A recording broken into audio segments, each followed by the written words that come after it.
తెలంగాణ ప్రాంత అస్తిత్వ పరిరక్షణ, తెలంగాణ ప్రాంత వనరుల పరిరక్షణ, తెలంగాణ ప్రాంత సాంస్కృతిక వైరుధ్యం యొక్క పరిరక్షణ కోసం ఏర్పాటైనటువంటి సంస్థ తెలంగాణ జాగృతి అనే సంస్థ. అనేక సందర్భాలలో పెద్దలు గౌరవనీయులు కేసీఆర్ గారు చెప్పినటువంటి అనేక అంశాలను కూడా ఒక ప్రాతిపదికగా తీసుకొని వారు చూపినటువంటి బాటలో ఉద్యమం చేసినటువంటి సంస్థ తెలంగాణ జాగృతి సంస్థ. At the same time professor Jayashankar గారు చెప్పినటువంటి అనేకమైనటువంటి అంశాలను దారిదీపాలుగా మార్గదర్శకాలుగా ఎన్నుకొని వాటిని తూచా తప్పకుండా పాటిస్తూ ముందుకు సాగినటువంటి సంస్థ తెలంగాణ జాగృతి సంస్థ. ప్రొఫెసర్ జయశంకర్ గారి జయంతి ఆగస్టు 6వ తారీఖు అంటే ఇవాళ.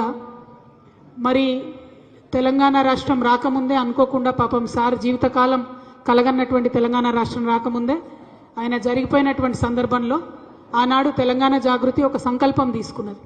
పెద్దలు జయశంకర్ గారి పుట్టినరోజుని ఎప్పుడూ కూడా ఒక సెలబ్రేషన్ లాగా, ఒక పండుగలాగా తెలంగాణ అంశాలన్నీ కూడా తెలంగాణ ప్రజలందరికీ గుర్తు చేసే విధంగా ఉండాలంటే జాగృతి ఆవిర్భావ దినోత్సవం కింద జయశంకర్ సార్ పుట్టినరోజును ప్రతిసారి జరుపుకోవాలనుకున్నాం. ఆనాటి నుండి ఈనాటి వరకు మరి ఆగస్టు 6 అంటే మా తెలంగాణ జాగృతి ఆవిర్భావ దినోత్సవంగా జరుపుకుంటా ఉన్నాం.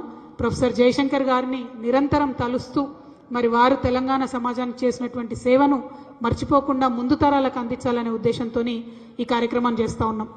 ప్రొఫెసర్ జయశంకర్ గారు ఎప్పుడూ ఒక మాట అనేది, తెలంగాణ ఉద్యమం అయిపోవాలి, తెలంగాణ రావాలి, వచ్చినాక నేను మాత్రం ఖచ్చితంగా సామాజిక తెలంగాణ సాధన కోసం, బీసీ బిడ్డల కోసం ఉద్యమం చేస్తా అని వారు పదే పదే చెప్పిండ్రు.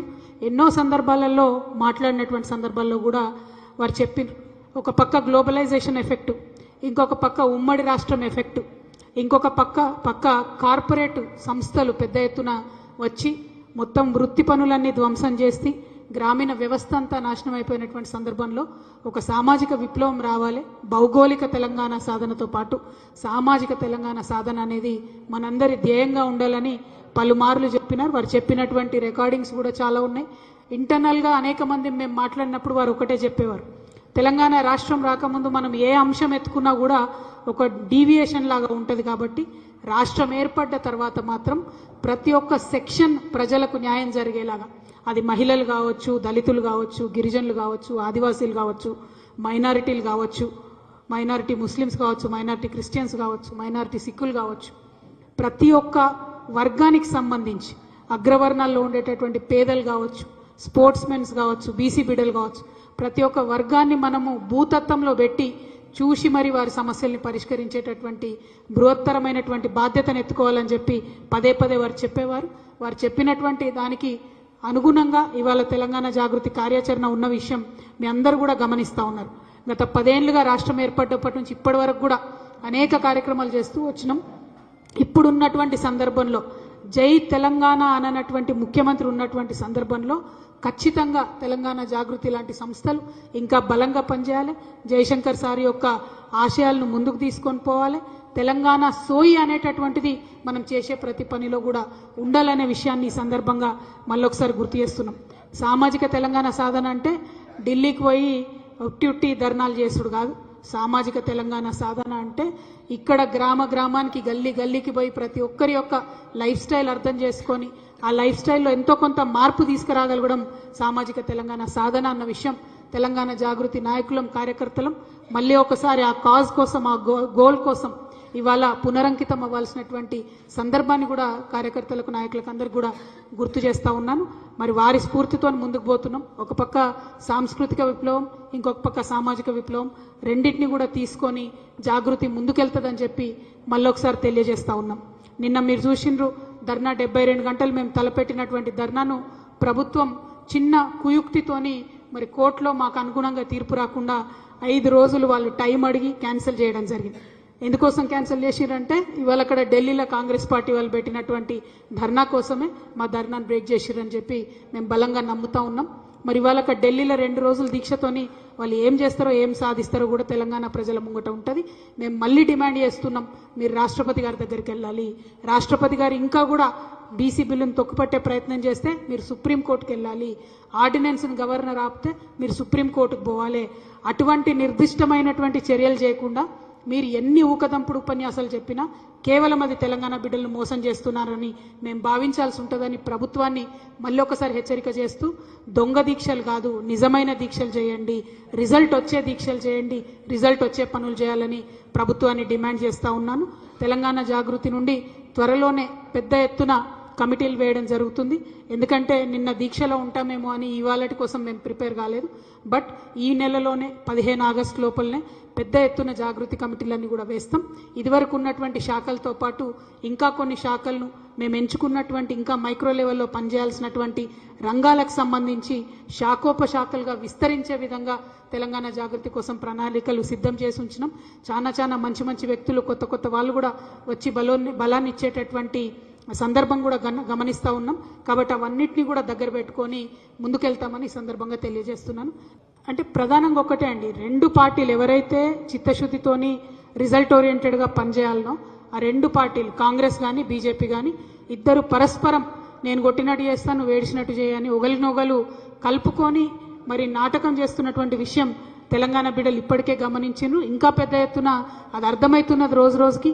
ఇయ్యాల్సినటువంటి బీజేపీ దీక్ష చేయడం, అడగాల్సినటువంటి కాంగ్రెస్ కూడా దీక్ష చేయడం, మాలాంటి ప్రతిపక్షాలు కూడా దీక్ష చేయడం, దీంతో ప్రజల్లో ఒక కన్ఫ్యూజన్ క్రియేట్ చేసేటటువంటి ప్రయత్నం చేస్తున్నారు.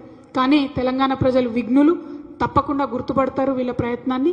తెలంగాణ జాగృతి మాత్రం సామాజిక తెలంగాణ సాధన కోసం ఏ ఒక్క అంశాన్ని కూడా వదిలిపెట్టకుండా ముందుకెళ్తాం. రెండు పార్టీలను కూడా ఎండగడతామని తెలియజేస్తాం.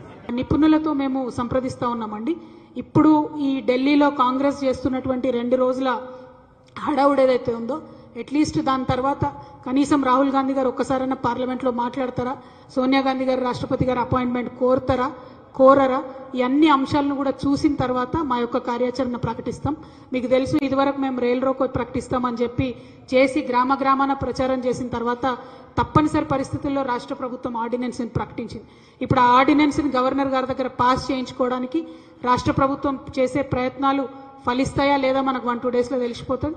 లేకపోతే ఖచ్చితంగా మంచి పెద్ద ప్రజా ఆందోళనకు రూపకల్పన చేయడంలో జాగృతి ముందుంటుందని కూడా తెలియజేస్తా ఉన్నాం. ఇప్పుడు బండి సంజయ్ గారు అట్లా మాట్లాడకపోతే విచిత్రం, మాట్లాడితే ఏముంది, వాళ్ళు డే 1 నుంచి అదే చెప్తున్నారు. బీసీల నోటికాడి ముద్ద గుంజుకోవడానికి భారతీయ జనతా పార్టీ అన్ని ప్రయత్నాలు చేస్తున్నది. ఇది చాలా దారుణం.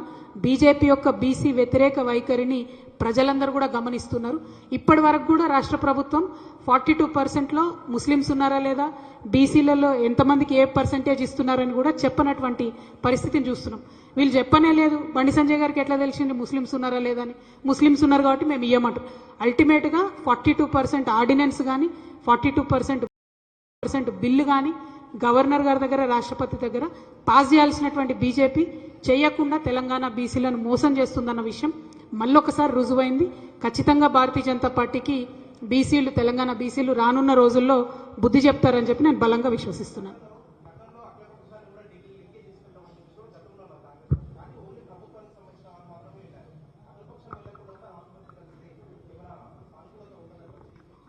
మీకు గుర్తుండుంటుంది, తెలంగాణ ఉద్యమ సందర్భంలో మనం అనేక పర్యాయాలు తెలంగాణ ఉద్యమం చేసేవాళ్ళం. ప్రతి ఒక్క పార్టీ దగ్గరికి పోయి జై తెలంగాణ అనిపించేది. ఎందుకు? రాజకీయంగా ఒక పార్టీ, ఏ ఒక్క పార్టీ, అది చిన్నదా పెద్దదా అన్నది కాదు, పార్టీ అనేటటువంటిది మద్దతు ఇస్తే ఒక అంశానికి ఆ అంశానికి బలం చేకూరుతుంది. కాబట్టి ఇవాళ కూడా బీసీలకు సంబంధించి బీసీ బిల్లు అసెంబ్లీలో పాస్ అయ్యేటప్పుడు మేము ముఖ్యమంత్రి గారిని అదే డిమాండ్ చేసినాం, మీరు అఖిలపక్షం తీసుకొని వెళ్ళండి. ఎందుకంటే అసెంబ్లీలో అన్ని పార్టీలు మద్దతు ఇచ్చిన, ఇంక్లూడింగ్ బీజేపీ, అదే 42%. ఆనాడు డీటెయిల్స్ ఇవ్వకున్నా కూడా బీజేపీ మద్దతు ఇచ్చింది అసెంబ్లీలో. ఇవాళనేమో డీటెయిల్స్ ఇస్తలేరు, మరి అందులో ముస్లిమ్స్ ఉన్నారేమో అనేటటువంటి అనుమానంతో చేయమని చెప్తుంది. సో వీళ్ళందరినీ ఎక్స్పోజ్ చేయాలంటే ముఖ్యమంత్రి గారు ఖచ్చితంగా బీజేపీ రాష్ట్ర అధ్యక్షునికి లేఖ రాసేది ఉండే, నడవండి ఢిల్లీకి పోదామని. ముఖ్యమంత్రి గారు లేఖ రాయారు, ఈయననేమో అడ్డుపుల్లలేస్తారు. అంటే ఇద్దరు కలిసే నాటకాలు ఆడుతున్నారన్న విషయం మళ్ళొక్కసారి ప్రజల ముందు ఎక్స్పోజ్ అవుతా ఉంది. ఇప్పటికి కూడా నేను డిమాండ్ చేస్తూ ఉన్న ప్రభుత్వాన్ని, మీరు ప్రతి పార్టీ రాష్ట్ర అధ్యక్షుడికి ఉత్తరం రాయండి, వారిని తీసుకొని ఒక డెలిగేషన్ తీసుకొని, ఆల్ పార్టీ డెలిగేషన్ ఢిల్లీకి వెళ్ళండి. దానివల్ల మాత్రమే రిజల్ట్ ఉంటుంది. తప్పితే అనవసరంగా మీరు పోయి షో చేసి ఢిల్లీలో మీడియాలో టీవీలో కవర్ అవుతారు కావచ్చు, కానీ రిజల్ట్ మాత్రం ఉండదన్న విషయం నేను ప్రభుత్వాన్ని డిమాండ్ చేసి చెప్తాను. Thank you. జై తెలంగాణ.